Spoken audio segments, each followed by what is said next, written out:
Yes, welcome. This is F a Rap Critic. I am your boy Malik 16, and no, I did not vote for Jesse Jackson. Unfortunately, I was a little too young. But um, this is a very special episode. We have a global connection. I always talk about this global hip hop community that we're creating with this channel, and this is a true reflection of that. We're across the pond with our neighbor here. It's an African connection, West Africa. This person needs no real introduction, nor does his channel, but I'm still going to let him introduce himself. Who are you? Who you be? Yeah, my name's Nnamdi Okoye, and yeah, the host of Halftime Chats on I think across most podcast channels and YouTube and Facebook and stuff. Yeah, and he's being humble. It's a massive show where he really dissects great music that was created throughout the 80s and the 90s, most specifically by some really unsung heroes of music and champions. And if you are a lover of that genre, that time period of music, then he's probably interviewed everyone who you grew up loving who created that music, and there's more to come. And every now and then he slips a contemporary artist in there, and it goes past genres, and that's what we're doing today.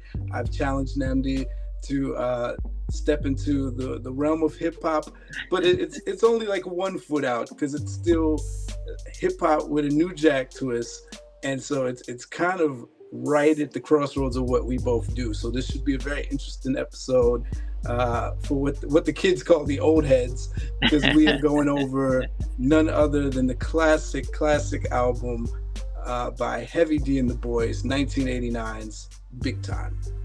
All right, and this is an album that is now turning, drum roll, 35 years old. Wow. Yeah. It was released in 1989 in the summer on Uptown MCA Records, the legendary pioneering label Uptown. So yeah, we will jump right into it. This is category 1, where we go over the album, the product itself. And with no further ado, the first dimension that we talk about in category 1 is dimension 1, the quality of the production. So Nnamdi, who do we have on the boards behind the music here? Well, I can give you an interesting fact because when I recently got to interview DJ Eddie F. Yes. On the show, and the interesting thing was that Teddy was supposed to, like in the debut album, handle most of the production, and at the time, when their Living Large came out, Teddy hadn't really connected with Guy, and Gene Griffin wasn't in the picture, so he had space. He was doing all the work around Uptown. Fast forward 89, Gene Griffin's in. He's kicked Timmy Gatlin out, and he's pretty much got Teddy in his GR production. So that means that he triples the rate for any work Teddy does. And actually, he didn't want Teddy to do any production on the album, but because of the long-standing friendship with Heavy, he did.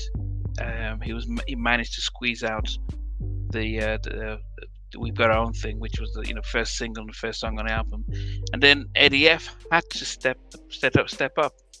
And he got his connection, Pete Rock, and Marley Marl, who did some work in the early album. So those are just a combination of Eddie F, Pete Rock, and as I said, one track with Teddy. And Marley Marl. So yeah, Pete Rock and Eddie F emerging. This is a big deal for years to come later. So this is also an interesting time in hip hop. There's several movements going on. And so these things influence the sounds in the camp of sounds that rappers chose to come from. We think about an album like De La Soul's release, and they're playing in real different sampling territory. They're sampling from unconventional spaces.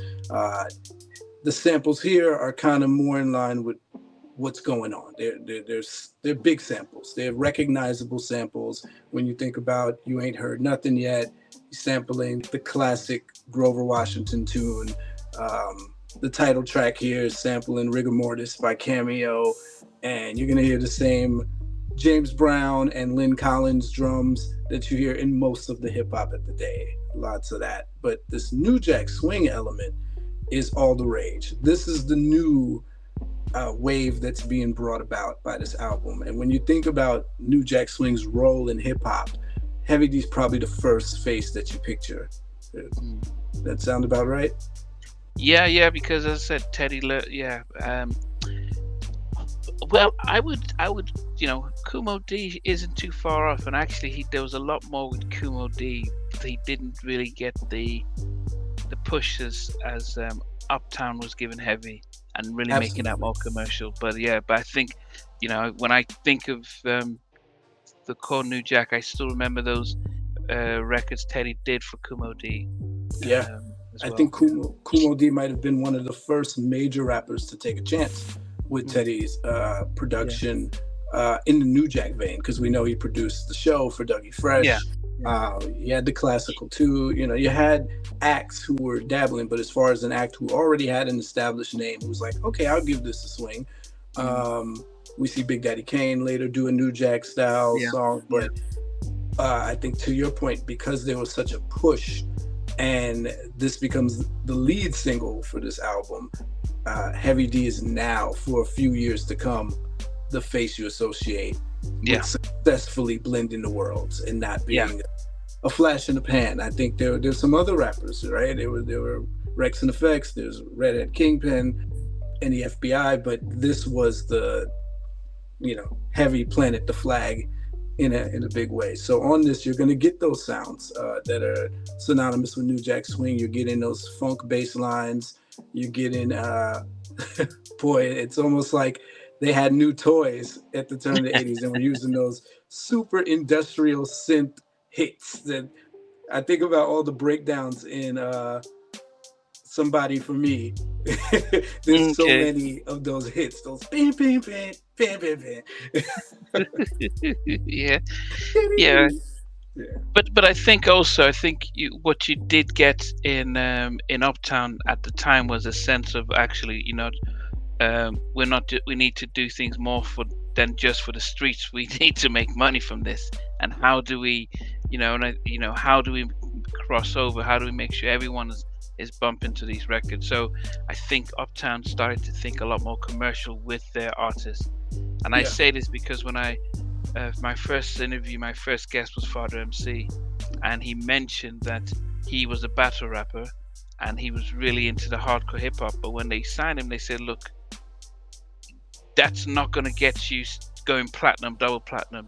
What we're doing will get you there. If we fail, then you can go away. But if we succeed, you'll be laughing to the bank. So Uptown was thinking about, look, how do we commercialize this and cross it over? So hence Heavy D was given that platform. At the time, it wasn't considered this sellout commercial sound because it was new.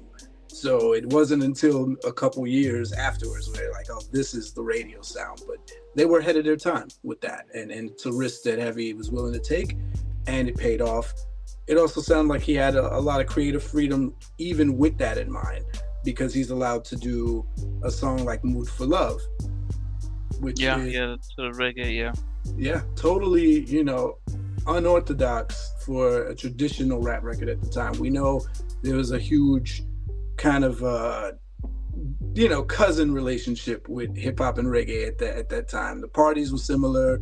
We know KRS would blend some fake patois here, but here you go. You have this real yard man coming with this mashup, right? This is a mashup of 80s lovers rock and 80s dancehall. He does the first verse in the style of the song that it's interpolating, the Mood for Love by Pat Kelly.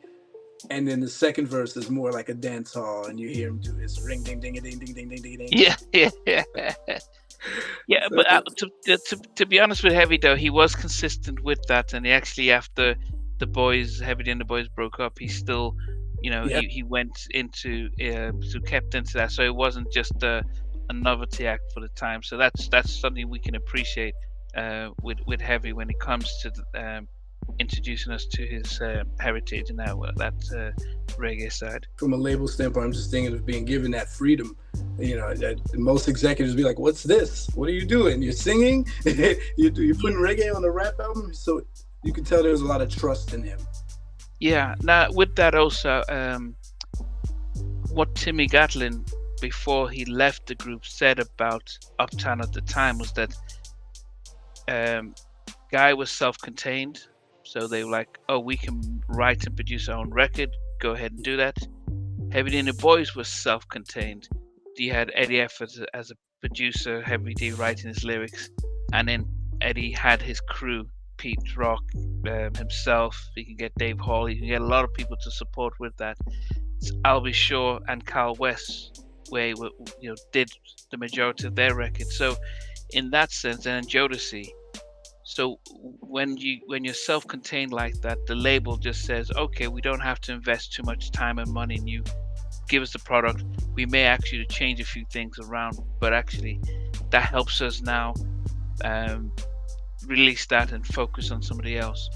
Yeah, I remember in your interview with G-Wiz, shout out to G-Wiz. Yeah, he said that they were really left to their own devices there. It was all Eddie F and Heavy D cooking in the lab, and when they turn it in, and that's when the label gets involved with like just setting things up, spot dates and things, right? So you have that. You have Eddie F, who probably doesn't get enough credit for being a producer as early in the game as he was, and he provides probably the most varied production on here. Him and Pete Rock. You're getting up-tempo tracks, you're getting mid-tempo tracks, you're getting some sampled, you're getting some without lots of samples. So a track like Flexing, really not any melodic samples. You're getting those, standard James Brown drum drops and kicks and things, but it's pretty much a pure beat. Let It Flow, interpretations of samples there from the Winstons. There's church organ in that. But then I think about what Marley Marl did, and I think this was an interesting time for Marley. Marley was at his peak, and it seems like some of the offerings that he gave Heavy didn't stand the test of time as well. When I think of tracks like Here We Go Again, Y'all, and Easy Does It, it reminds me when I heard Slick Rick talking about his debut album, The Great Adventures of Slick Rick, and he said that there are about 2 or 3 tracks there that he absolutely hates. He said the label made him do it, and they have that same sound, those really cheesy horns, and just kind of, you can tell it sounds very commercial.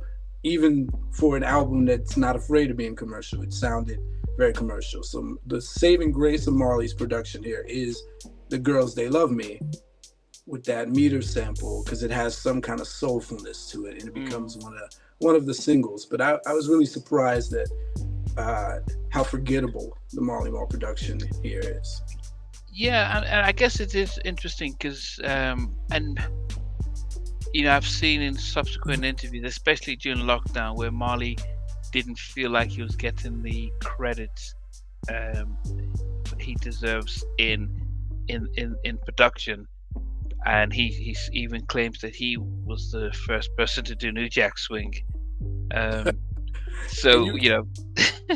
interesting because you hear elements of it when you think of the track Easy Does It. It sounds like his attempt.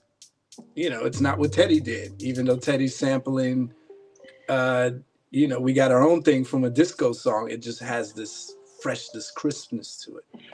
Yeah, I think one of the frustrations I get when I do hear people saying, "Oh yeah, Jimmy and Terry, you guys did New Jack Swing first," or they'll start looking at records like maybe Nasty by Janet and say, "Well, that's New Jack," and I say, "Well, no, not exactly," because when you think about when Teddy his music was given that title New Jack Swing, it was the fact that actually the music he was doing, the people on the streets were able to say, "Oh, okay, this was like, Biggie dropping a record or Tupac, and the guys on the streets saying, yeah, that's my jam." That's how R&B was now coming to the streets, and Teddy was introducing something new and fresh that actually it wasn't just the girls listening to it. The guys were like, "Oh man, that's my jam." Yeah, So it had an edge. it yeah, it had an edge. Yeah, he was sampling like everyone else was sampling, but he just had a very different idea as to what he was bringing together. So even though, but you can tell the difference between what Teddy did, when you think of We Got Our Own Thing and think about anything else that Marley was doing, um, there was just no comparison. Now, of course, when Marley was doing work with LL, Yeah, he was pushed. He really felt pushed, and actually, he started to bring that type of R&B type of vibe to it when he had the Flex singing yeah. on Around the Round the Way way, Girl. girl. Yeah, Yeah, they're really trying to, okay, yeah, we see this thing hitting, we see this type of singing, so I need to move into that arena. and it showed. So if he needed to, go back to the lab and rediscover his Mm. hungry sound, this was part of that in between time for him. So yeah, I mentioned Slick Rick. Ironically, I do think some of the instrumentation on the Mood for Love, the reggae track, sounds like Hey Young World from Slick Rick, probably because of those hi hats and just the pacing of it. And other than that, they're covering some of the requisite bases of the day. A song like Let It Flow being the last song, that's his like MC song.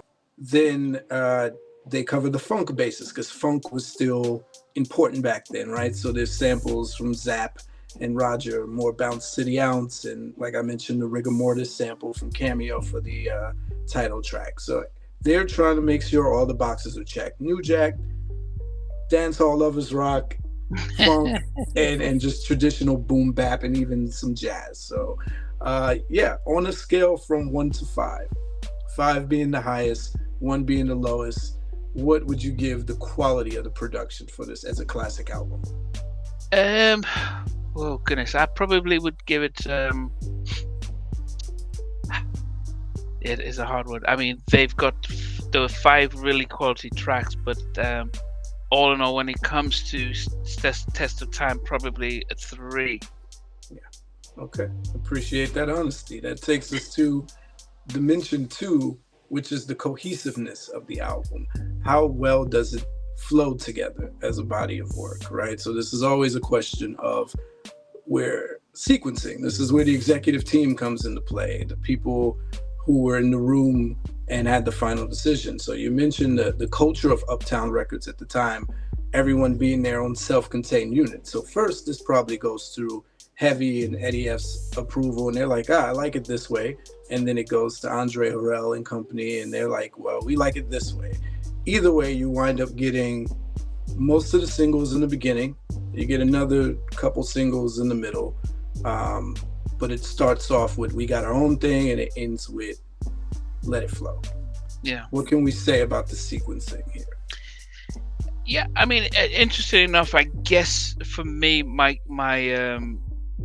3 favorite tracks were the first 3 tracks on there. Actually, my favorite track is You Ain't Heard Nothing Yet. I told Eddie. I mean, it has always stood out for me. Just that's my favorite track on the album. Yeah. But it's interesting that they put those strong ones first. Yeah. But I guess, as I said, by the time it gets down to the middle, it didn't carry the gravitas of the beginning, and I actually felt a little disappointed with how it just tapered off. Yeah, it seems like there was a concerted effort towards the end, especially the last 4 or 5 songs, to have the real rap tracks there. Yeah. And if when we talk about in category 2, his delivery and flow, you'll see the manipulation of his voice differently. Like the previous album, he's doing this big man shtick, so everything is big voice, big projection. And so when you get to a track like More Bounce to the Ounce, that's his biggest, most robust presentation on the album, right? He's coming in strong and aggressive, and he does that for most of the rest of the album except for the title track, Big Time. He's like really going. Whereas in the beginning of the album, there's moments, and we'll talk about this in category 2, where he even sounds like Rakim because he's doing such a laid back style. So yeah, that could have an effect on how you're perceiving or how you're receiving the first half of the album, because he seems very cool, in pocket. And the second half, he's like I'm the big man. Yeah, Yeah, and it's no surprise the singles that were picked were based on the fact that, well, these are the ones that actually they knew are a lot more commercially minded and have a wider reach. this is exactly why this dimension exists, because cohesiveness really can make or break an album. How you order the listening experience for the person receiving it is half of it. And so, on a scale from 1 to 5 heartbeats, what would you give the cohesiveness? I would give it a 3 because they put their best tracks up front, so you're listening to the first best parts of it, and you like it tapers off to the end. So in some cases, you've seen some people put some really powerful tracks towards the middle and the end, and you're like, well, why are you doing that? Um, it is like, okay, they knew this was the best part, so we'll start that way, and if you don't want to continue, that's fine. Yeah, But we've got you in already. yeah, we've got you. Yeah, that's definitely a commercial selling Yeah. viewpoint. All right, so that takes us to dimension 3, the intentional mood and tone of the album. So this is not about the mood that you, the listener, gets, because that can change depending on when you listen to the album. But what do we think the mood and tone Heavy D and company were trying to set, and how good of a job did they do it? As I said, it felt like I was listening to two different albums, and the first part felt like, even Girls That Love Me, all that stuff felt happy, upbeat stuff you can really listen to at all times and really enjoy. I didn't really get the vibe for the second half of the album, and I just felt like he was not sure what his direction was, because that's a massive difference when you listen to Peaceful Journey. Yeah. The production, the tone, the vibe was completely different. And you can tell the difference between the two albums. That's my favorite Heavy D and the Boyz album. Even the storyline, the vibe, he knew what he was. He was going through grief, so he had tracks to up and down and reflective. With this, it just felt like, okay, we're gonna have fun, but we're not gonna, we're gonna go in a different direction. It just didn't, it just felt a little bit scattered, and yeah. Yeah, I can dig that. It's sophomore. He wants to avoid sophomore jinx, but he's also trying not to be pigeonholed into this Fat Boys category, which he thinks he played up too much on the first album, and it's possible, especially because as we look at the landscape of hip hop, that era where Fat Boys came out of, it died down. It was time for something new. It was the new Jack. Everyone's kind of trying to be the leader of the new school. But Heavy D's not very loud about that on this album. There's some albums where like, I'm the new one, and he's just kind of exuding cool confidence here. Because I like your point. You're saying because the cohesiveness that we just spoke about is kind of mismatched, it affects how well you feel they set a mood. It's like it's all over the place for you. So if you were to rate that on a scale from 1 to 5, what would you give it for how? I'd probably give it a 2. Yeah. Okay, so then that takes us to dimension 4, which is the song distinction versus the repetition of words and sounds. So production-wise, sometimes there can be a redundancy if the producers are trying to, all do the same thing, or if it's one producer and they're limited in their own range. But here we have 4 producers, and even Heavy D has some production credit on here, so I want to acknowledge that himself. Do we hear a lot of the same sounds being repeated? Is there a point of monotony that happens sonically? So you had some distinctions in the production, and it hit people differently. The stuff that Pete was probably doing, he wasn't at his best. He was still learning and stuff. And maybe if you're more of a hardcore hip hop fan, you can appreciate it more. But if you're a casual hip hop listener and more New Jack and stuff, you might be like not just as impressed, but not as invested in what you're listening to. Investment is a great word, because some of the beats are less inspired. A beat like Flexin' is all about, you got to be into the drums and drum hits, and because there's no melodiousness to that beat, right? So there's even a part where he's like, Eddie F, break it down, and nothing happens. There's no like scratching. they just kind of take the bass line out or something, and it's just like, okay. If you signed up for this album to hear the things that they're doing on other tracks, like Somebody for Me, where it's instrumentation all over that song. Something like that sounds a little underwhelming, but objectively, because they're pulling from so many spaces, there aren't many opportunities on this album for repetition. You're not going to get another track that sounds like A Better Land, where they're sampling that main ingredient, Everybody Plays the Fool. There's not another track on here that sounds like Easy Does It, even though it's a New Jack attempt. There's not another track on here that sounds like Mood for Love, Let It Flow. So they all have their own identity. So then that takes us to the words. Is Heavy getting redundant with what he's saying? Do you hear the same thing? Sometimes there's intentional branding, intentional repetition, because an artist is branding something, right? If they're repping their label, you're going to hear them say that a lot purposely. If they're repping their crew, you're going to hear them say that a lot purposely. And he does. There's about 4 or 5 songs on here where he names his whole crew repeatedly. He makes a conscious effort to point out the members of the group: G-Wiz, T-Roy, Eddie F. But then he's always naming members of his entourage, people from Mount Vernon. And one thing I found really interesting on Mood for Love, at the end, he's shouting out all like the Jamaicans he respects. So he's shouting out like Patrick Ewing and Shinehead. And I'm like, okay, very cool, very cool. But yeah, he's constantly shouting out CL Smooth, Pete Rock, his brother Grap Love, different folk.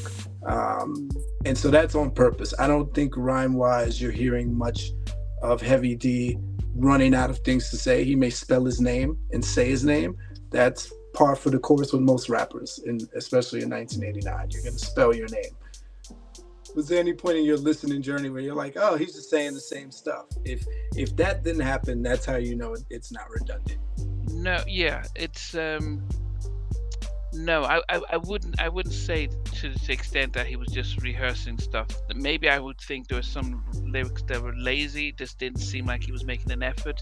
And even if you think about Someone for Me, it was a little rap, then there was a lot more of the music, and he comes back in, so he wasn't utilizing a lot of words.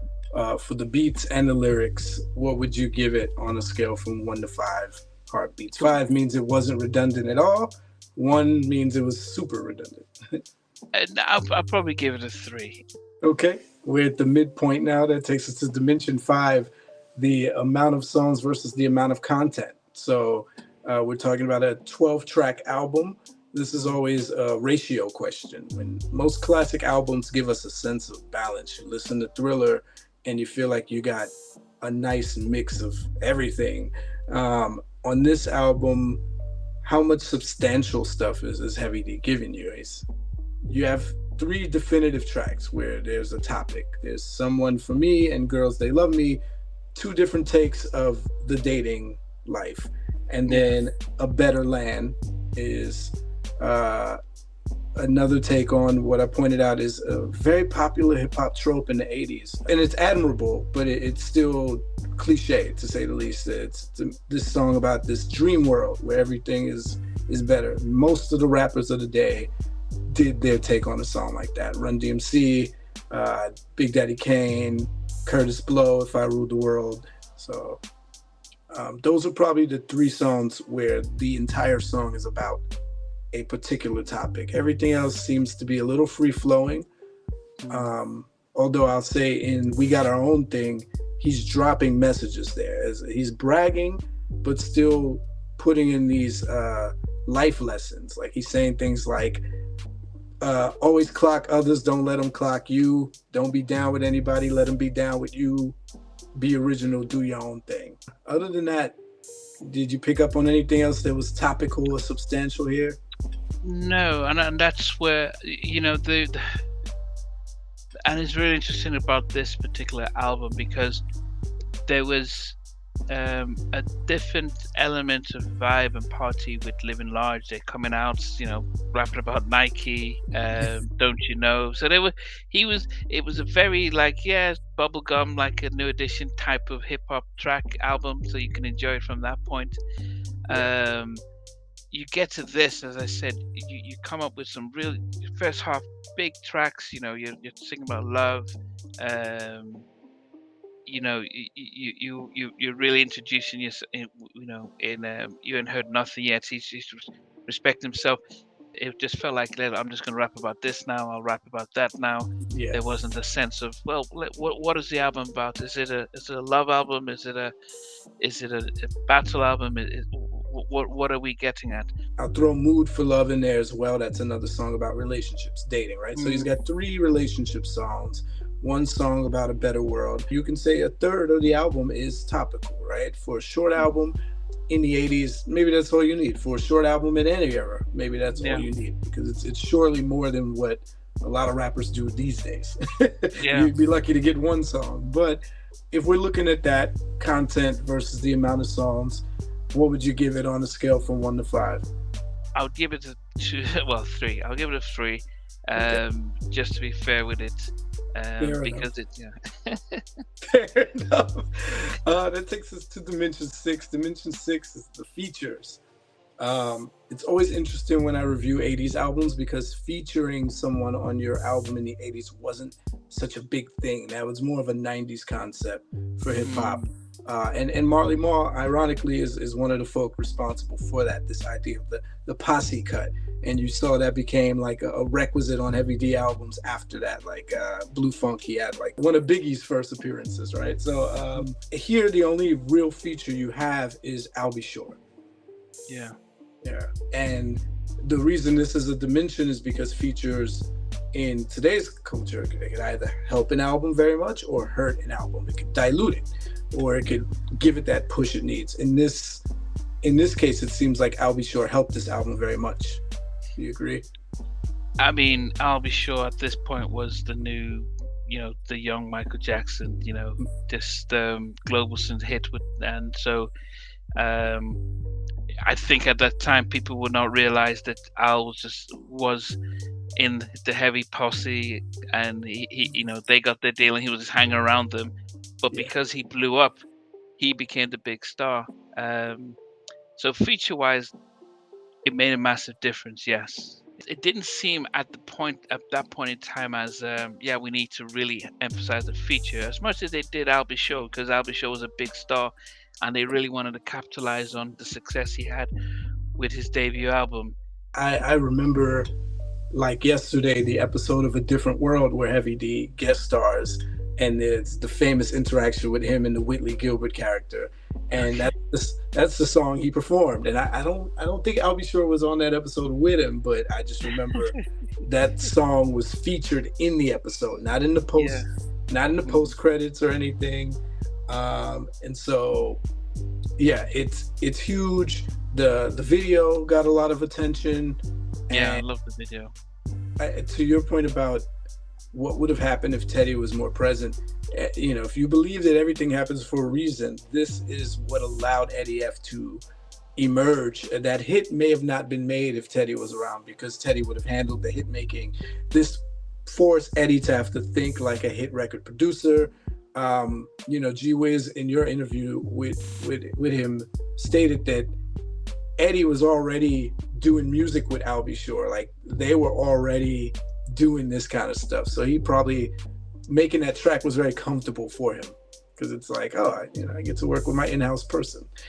Yeah, I will get a chance to interview Eddie, just talking about the music, and it'll be interesting to find out from him if he would have tried to emulate a lot more of the Somebody For Me vibe, the more commercial side, and how really lean into that more, Yeah, as opposed to the real hip hop, that the latter part followed through with.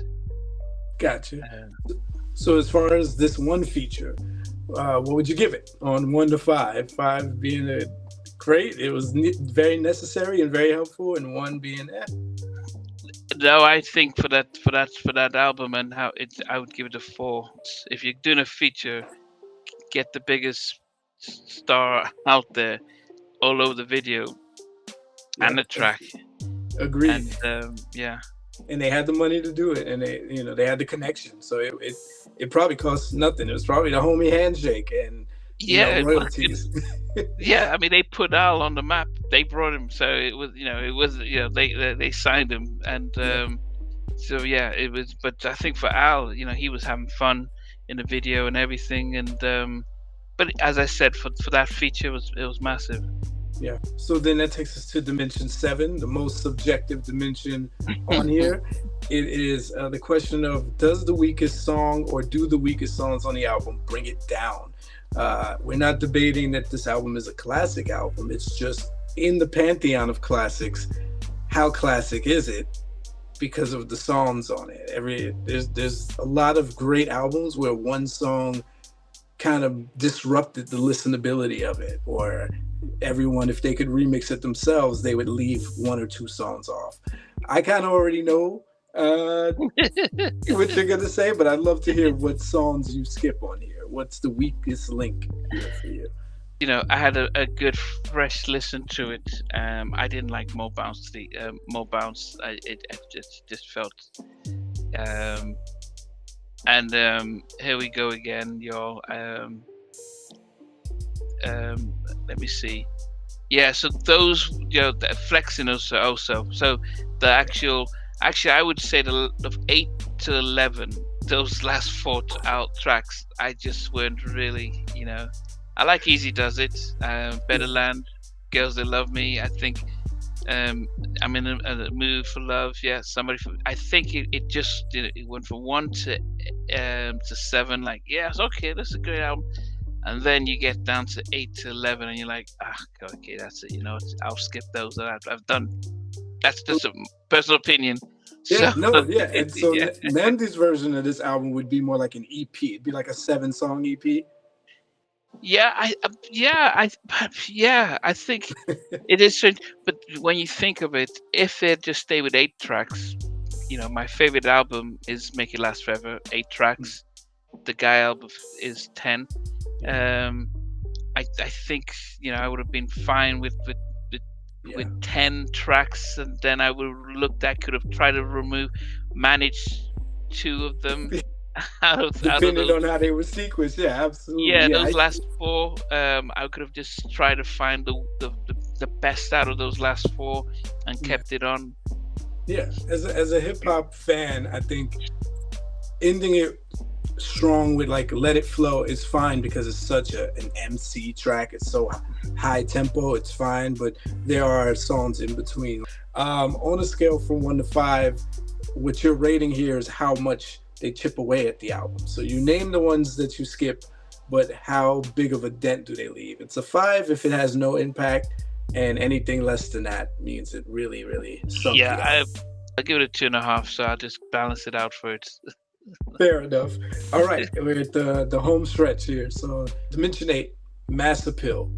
How many legs did this album have to stand on as far as the reach, right? How many people it touched, how far it got to a mass audience. You got about 3 videos out of this, and then some of the B-side singles wound up having a life of their own. So You Ain't Heard Nothing Yet is one of those cult classics. More Bounce. Some DJs were playing that, and the title track Big Tyme found its way out there too. So that gives you that. The B-sides usually give you kind of that extra life. It gives you the appearance of 6 singles, even though there's like 3 official or 4 official. So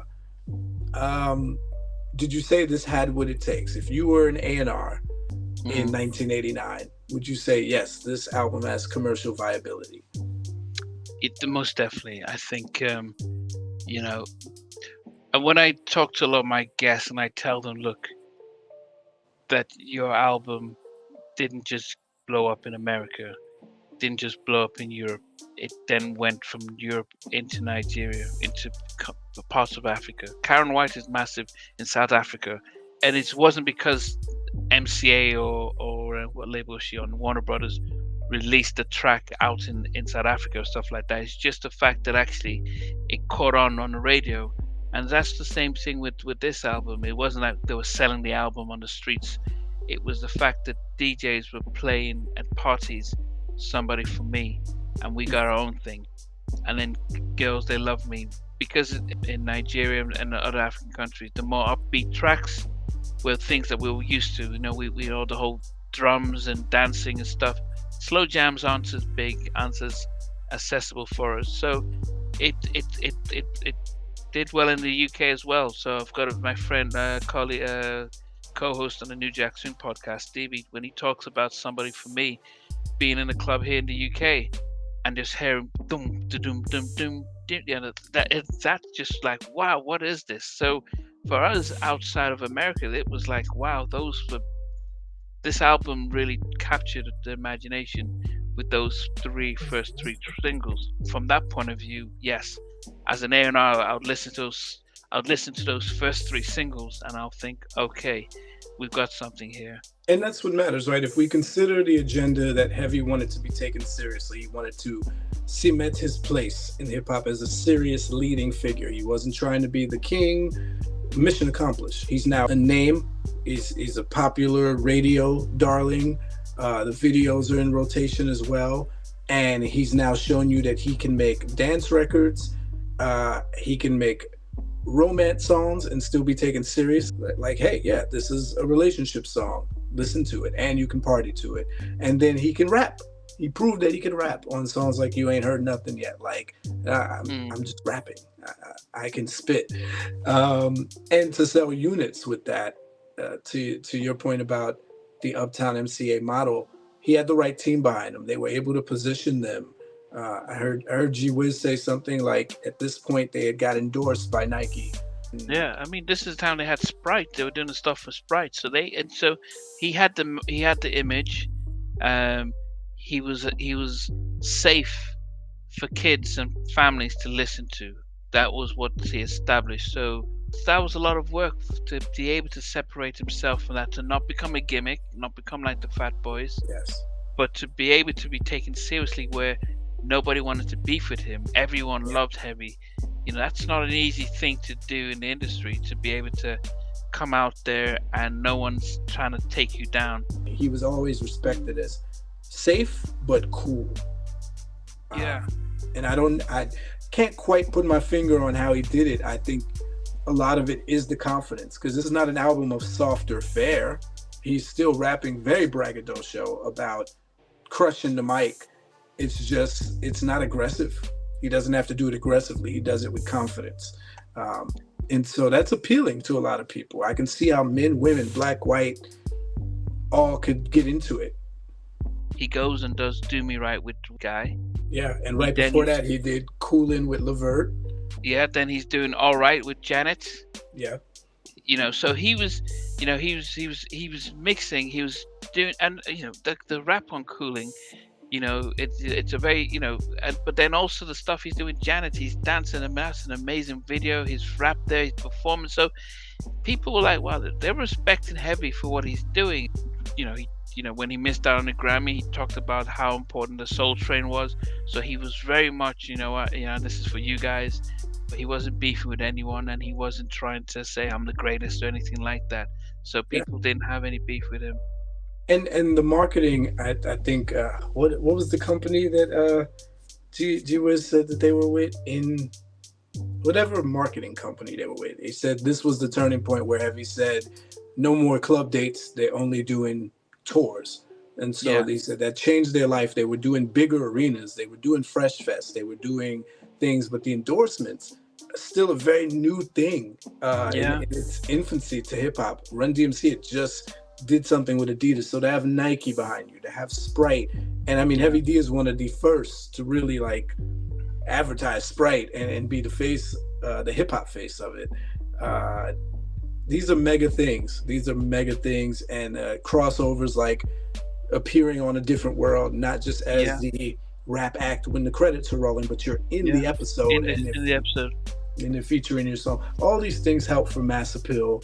And then you find out he's this really cool, likable guy that the gangsters respect, all the industry bigwigs respect, and he's able to, shake parties across racial lines and in different countries. He becomes the face of New Jack hip hop for all the other rappers who come out of that, before Father MC, before Rex and Effect. He's the lead rapper face of it until it dies out. And this album winds up going platinum in 1989, which is huge. Yeah. So, on a scale from 1 to 5, what would you give this album for its mass appeal? I would give it a 4 because, as I said, we got our own thing has is still considered, a great New Jack track, hard, groovy, and someone for me was a massive pop hit. Because it got everyone who's not really into hip hop to really buy into the track. And then The Girls They Love Me is another sort of a mass appeal type of track where everyone can have fun with it. From that point of view, going platinum was the least I think it should have done. There's something to say about the idea of appealing to women primarily, because if without that aspect, I don't know if Heavy would have been as successful as he was in rap in general. The only soloist who came out of the 80s without having to make, women music was Rakim. And he suffered later for that because, he didn't start adding songs about relationships until the third album. But it's very rare to pull it off. So I think Heavy D without that element, that ladies' man element, would be a very different career. So kudos to having that insight and wanting to show that part of him. There's a lot of rappers who are like, I ain't never doing that. Yeah, he's right. So my favorite, Dimension 9, the three eyes, impact, innovation, influence, right? And so in that consideration here, when we're thinking about this album, the impact that it had, you're a little older than me, I believe. So do you remember what it was like when this album dropped? I don't know if there was Heavy D anticipation at the time. I don't think people knew what to expect. I don't think they were expecting it. And this is the album that made him a force and a name to be on the lookout for. But when it dropped, we got our own thing, right? I was in Nigeria when this album came out, and Someone for Me was one of the biggest songs of the year in Nigeria. We Got Our Own Thing, as much as it had a massive hit around the world, it wasn't as much appreciated as much as Someone for Me. Not just because of I'll Be Sure, but the whole vibe of it, the rap was simple that you could follow around with it. You could sing along with it. You knew the words. As an album, the fact that it's coming out and it garnered so many singles, I'd say that's a pretty significant impact, especially when you consider how many rappers were on the scene in 1989. Just to have your name stand out, that is pretty significant. No, but I would agree that it actually did have an impact, because not many artists. Big Daddy Kane wasn't as a global hit as Heavy D and the Boyz were. Yeah. But for this album, We Got Our Own Thing was really put in a sense of, wow, this is an amazing look at New Jack Swing for rap. So that was a real standout song. Just really funky. And even G-Wiz said that was his favorite track. He loved dancing to that. He loved the video. He didn't like Someone for Me. So, but that was their biggest track. It was their most commercial track. But they themselves that's probably why they didn't do more of that, even though Eddie did it, because it wasn't something that they wanted to lean to. But it was like, hey, that's going to pay the rent. This was. I remember as a kid watching that video drop. I think we used to watch Video Music Box and Arsenio Hall and the Apollo back to back. And so I think this is the first. He might have done the diddly thing, but like he was really, really playing it up on this song. And as a kid, I just loved that dilly dilly dilly dilly dilly dee. And it's just like It seemed like a movement. Even at a young age, I was like, okay, this is a new movement. This is something being ushered in or reintroduced. So watching the videos with the different things moving around, the colors and everything, it just felt like wow, visually it told the story. And you had Al, this Somebody for Me, smiling and playing around and stuff. It was like, wow, videos had a massive impact on how people perceive the song, and then all of a sudden you're listening to the song and you can just feel the light and the color and the fun around that. It's a, So yeah, that goes into the innovation conversation because yeah, because that they could have just been in a club and just done it, but they just said, we got the bright suits, the bright lights, we got everything going around. Yeah. also with innovation, it's not new to music, but it's still new to have an authentic, yard man doing yard style in the middle of a rap album, Mm. and just being so free. We talk so much now in the new millennium of rappers who sing and how hip hop purists say that's not real rap, and then you go Well, yeah, back Kanye to the West and yeah, with you go back to the roots of hip hop, and most of your favorite rappers were singing. Even some of the chanting that they were doing in the park jams is harmonizing, right? So the rappers yeah, have yeah. always been singing. So there's some innovative quality there. New Jack Swing itself is innovative, having that paired with a hip hop album predominant as the predominant sound. I mentioned there's some funk here, there's some reggae, there's some boom bap, but New Jack is what this album is mostly flavored by. So that's innovative. Let's talk influence. Do you think this album had any influence on the industry, on the rap game, on rappers? It's hard to say how much. Maybe Biggie felt, okay, it's cool to be large and accepted. That you get that. Fat Joe, Big Pun, it's like, okay, size isn't a big deal. You can even talk about it and stuff like that. It's Yeah, no big deal about it. So you can see how, because Heavy was dancing, I don't know if, because one of the things you get a lot in this time frame is hip hop artists dancing alongside their dancers. Big Daddy Kane is doing his dance. Far MC starts to dance around and stuff like that. yeah, So you do wonder if Heavy is one of those people that he's shown you he's dancing in his videos, and it's like, if he can do it, why can't I? So that was there, but yeah. also I think after he did this, that's where maybe Kane went after Teddy for like, hey, can you give me one of those New Jack tracks? Absolutely. Everybody was, I always laugh around that James Ingram was doing a New Jack track, which I think, I was like, come on, even JT Taylor leaves Kool and the Gang, and he's doing a New Jack track. So I think everyone just felt like, man, this seems to be the hardest thing.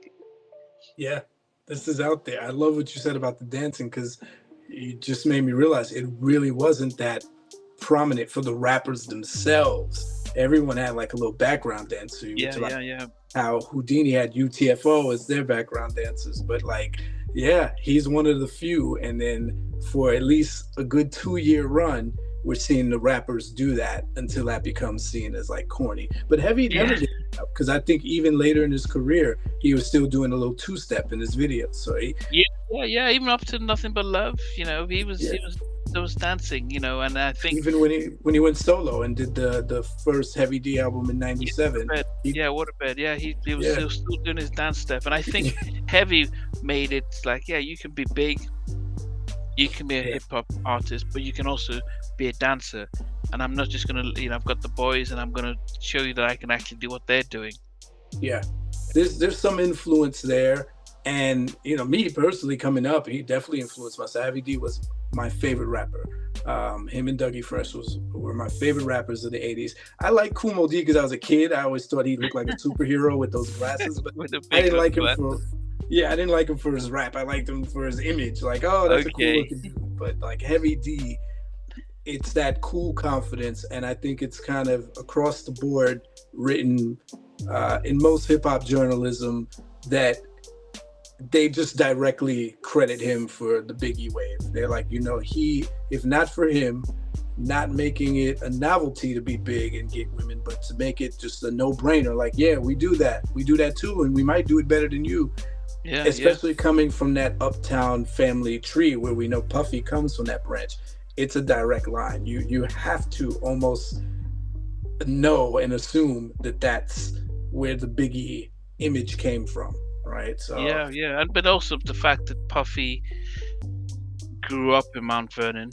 I think Eddie said that Puffy was staying with them, and he would be there when Eddie was learning how to program and do all the production he was doing. Puffy was there watching and learning, seeing that you can be big, um, and actually it's not a big deal yep. if you be proud about that. And Biggie, as I Yeah. said, yeah, Yeah, there's a lot of Big Papa in songs like Girls They Love Me. And I love that Heavy stood on it. He didn't abandon it completely. He's still calling himself the overweight lover, but he's not yeah. leading with that. So, yeah, that's impact, innovation, and influence. What are you giving this on a scale from 1 to 5? I would give it a 4. I would give it a 4. All right, that takes us to the final dimension, dimension 10, the overall timelessness and uniqueness of this album. So, in the history of hip hop albums and music, how unique is this and how does it stand the test of time? Is it outdated? I think if you were to if you show people the album cover is timeless. Just having them just suited up. Yeah, You're not seeing them in hoodies and baggy pants and stuff. They look clean cut. yeah. So that's a classic album cover. They really took their time with that. But then also, as I said, the quality of the videos for a hip hop group. It wasn't some back street type of video. They really put the effort in the video making. So as an album, as I said, unfortunately, you've got 4 songs out of the 12 that don't do it any service. In this dimension, I always ask, if you were introducing this to a young person now, would you cringe and would they cringe at how it sounds? And I think there's about half of it, or maybe 5 songs where it could work today because the samples are so big, the groove is so easy to get into.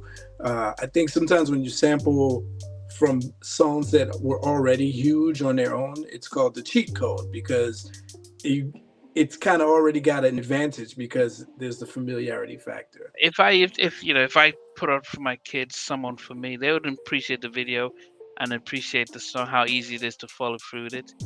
But If I if you had a played "Here We Go Again," y'all, no. So those are, as I said, that's you could tell it's very 80s hip hop. But yeah, we've got our own thing.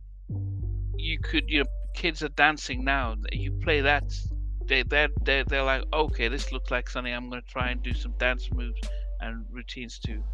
Or if you're playing, You Ain't Heard Nothing Yet, in a club the bomb, the whole dum dum then and yeah. then there's the flow with that. It's just a real vibe. So And we've so they are seen that theory tested out, right? To my point about the cheat code, when what was it, 6 years later when they remixed the "So For Real" single, so for real. Yeah, Andy, right? and They did it yeah, over that same thing, and he even leads his verse off the same way, right? yeah, He comes in yeah, with the yeah, tick yeah, tack, so and 3 in a row, and it yeah, worked. yeah. So It that worked, yeah, because I don't think people knew about the track. But as I said, from the first time I've listened to it, I've always loved that track. so okay.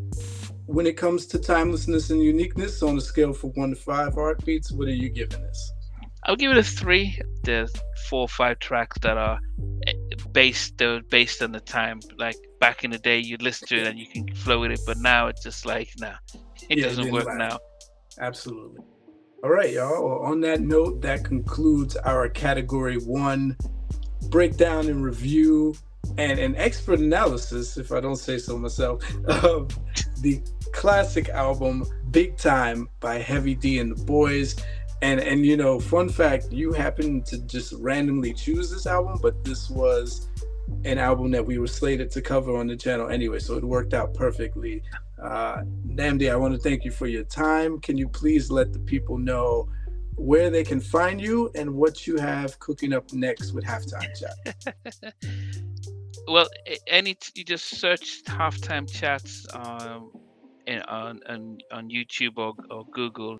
They'll pull up on Instagram, IG, Spotify. Amazon Music, yeah. So it's a lot of it's there. Um, what I'm having next is I've just dropped an interview with John B. In fact, I'm actually just remembered that both Mila and Misha are supposed to come on to talk about their upcoming tour, the Queens of R&B tour. Once again, Nnamdi, I very much appreciate you. Halftime Chat is a huge deal for all music lovers. Thank you for what you do. Make sure you go to theraproller.com where you can leave your votes and rankings on this album and all the other albums that we've covered on this channel. And till next time, y'all know what it is. F a rap critic. They talk about it while I live it. Word to meth.